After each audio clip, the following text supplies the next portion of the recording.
जोहार, लोकल खबर में आपका स्वागत है। मैं हूं सुभाष शेखर। जेपीएससी को लेकर तमाम अपडेट्स हम आपको दे रहे हैं और आज हम आपको नया अपडेट्स देने जा रहे हैं।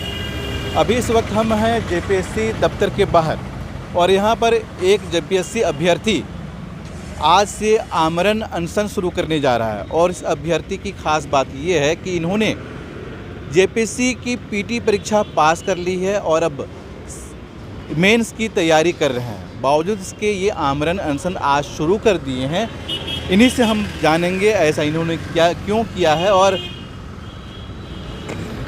फॉर्म भरने के बाद अब ये तैयारी करेंगे या फिर आमरण अनशन ही जारी रखेंगे। ये आपके पास किस तरह का पेपर है, बताएंगे? देखिए, ये मेरे मेंस फॉर्म के लिए, मैंने मेंस एग्जामिनेशन के लिए मैंने फॉर्म अप्लाई किया हुआ है और उसी का मेरे पास ये फॉर्म है जो मैंने मेंस का परीक्षा के लिए किया था और लगातार मैं तैयारी भी कर रहा था। लेकिन ये तैयारी केवल कमरों तक ही मौजूद नहीं थी, बल्कि ये तैयारी पूरे राज्य स्तर पे तमाम लोग कर रहे थे। लेकिन वक्त के साथ इस तरह से आयोग ने करवट ले ली कि जिस तरह से हम लोगों ने मांग किया था कि सीरियल वाइज अभ्यर्थियों का OMR शीट जैसे नहीं आने के बाद भी उन्हें पास कर दिया गया है। लेकिन यहाँ पे कुछ और भी बड़े खुलासे सामने आ रहे हैं कि हम लोगों ने सिर्फ सीरियल वाइज का मांग किया था, लेकिन सीरियल वाइज के साथ साथ यहाँ पे अन्य भी जिलों का ऐसा कैंडिडेट निकल रहे हैं जिनका OMR शीट नहीं होने के बाद भी उन्हें पास कर दिया गया है। और जब आयोग से हम लोगों ने ये प्रश्न पूछा तो बोलते हैं कि ये नेचुरल जस्टिस है और इसीलिए जिनका OMR शीट नहीं मिला है उनको हम लोगों ने पास कर दिया था।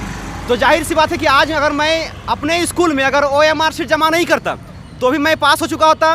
और जितने भी झारखंड के स्टूडेंट हैं, अगर सब के सब 5 लाख स्टूडेंट जितने भी फॉर्म भरे थे और जितने भी 2,49,000 युवा जितने भी एग्ज़ाम लिखे थे, अगर सब के सब स्टूडेंट अगर OMR शीट को गायब कर देते या फिर OMR शीट जमा ही नहीं करते तो आज सब के सब युवा आज पास होते हैं। तो बताइए, ये आयोग नहीं बल्कि अयोग्य है। इनके पास हम लोगों ने जितने सारे सबूत सौंपे हैं उन सबूतों को आज तक से हमारे हक में एक भी फैसला नहीं ले पाई है। जब इतनी सारी गड़बड़ियाँ ऑलरेडी हैं तो फिर आपने मेंस के लिए अप्लाई क्यों किया? मैंने मेंस के लिए अप्लाई इसलिए किया ताकि मैं दुनिया वालों को दिखा सकूंगा कि मैं मेंस का कैंडिडेट हूँ। उसके बाद भी मैं इस गलत का विरोध करने के लिए सामने आया हुआ हूँ, क्योंकि जब भी मैं विरोध करने के लिए सामने आता हूँ लोग बोलते हैं कि ये कुछ फेल कैंडिडेट्स होते हैं जो आंदोलन में उतरते हैं। कोई बोल देते हैं कि बीजेपी के एजेंट हैं जो आंदोलन कर रहे हैं। लेकिन मैं पास हूँ और पास होने के बाद भी मैं इसलिए आया हूँ कि गलत है। मैं आगे चल के एक अधिकारी बनूंगा और अधिकारी बनने के बाद मेरा काम होता है कि लोगों के अधिकार के लिए लड़ना। और अगर मैं पहले नहीं लड़ पाऊंगा तो फिर मैं अधिकारी किस काम में खड़ाऊंगा। इसीलिए मैं एक अधिकारी पहले से हूं और इसीलिए मैं इस गलत का विरोध कर रहा हूं। और आज सच और झूठ की लड़ाई में मैं यहाँ पे आमरण अनशन के लिए अनिश्चितकालीन धरने पे बैठा हुआ हूँ। आप अकेले बैठे हैं, आमरण अनशन सिर्फ करेंगे या फिर तैयारी भी करेंगे? बिल्कुल, दोनों होगा सर, दोनों होगा। और हमारी असली तैयारी तो इसी रणभूमि में हो रही है कि हम तैयार किसके लिए हो रहे हैं। हम यहाँ पे कॉपी, कलम, पेन और किताब लेकर के आए हैं। दिखाना चाहते हैं आपको कि मेरे पास तैयारी करने के लिए मेरे पास सारा सामान भी लेके हम आए हुए हैं कि हम यहीं बैठ कर तैयारी भी करेंगे, यहीं बैठ के पढ़ेंगे, लेकिन हम इसका विरोध भी करेंगे। परीक्षा भी लिखेंगे? बिल्कुल, परीक्षा भी लिखेंगे। परीक्षा बिल्कुल, लेकिन हम मेंस परीक्षा होने नहीं देंगे। अच्छा, तो मांग क्या है आखिर? हमारा मांग है कि आखिर इस तरह की गड़बड़ियाँ क्यों? जब आपको पता है कि इसमें त्रुटि है तो उस त्रुटि को आप सामने ला करके क्यों नहीं इसको भंग किया जाता है? हमारा आयोग पर से, मैं आयोग के सामने चिल्ला के चीख के बोल रहा हूँ कि आयोग पर से मेरा भरोसा उठ चुका है। और अब अगर जेपीसी आयोग लेगी तो मैं इस एग्ज़ाम को अंत तक से बाइकआउट भी कर सकता हूँ, क्योंकि मुझे भरोसा ही नहीं कि मैं इतना तैयारी करने के बाद भी आप मुझसे इस सबसे कोई भी किताब से मुझसे सवाल पूछ सकते हैं, मैं जवाब देने के लिए तैयार हूँ। लेकिन उसके बाद भी मुझे पता है कि ये अयोग्य आयोग मुझे अयोग्य साबित कर देगा। मेरी योग्यता इतनी थी कि मैंने पास किया और मेरे साथ बहुत सारे ऐसे अभ्यर्थी थे जिनका 125 अंक आने के बाद भी वो पास नहीं कर पाए। और कुछ चंद अभ्यर्थी जिनका 93 आया था क्वेश्चन, जिन्होंने 60 सही किया, जिन्होंने 63 सही किया, उन्हें नेचुरल जस्टिस के तहत पास कर दिया जाता है। तो ये गलत है और इस गलत चीज़ का विरोध करने के लिए यहाँ पे आया हुआ हूँ।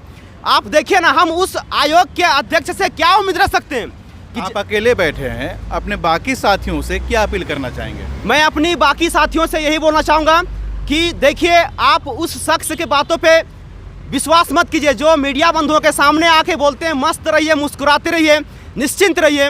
मेरे मुस्कुराते हुए चेहरे में आपके सारे प्रश्नों का उत्तर दिख सकता है।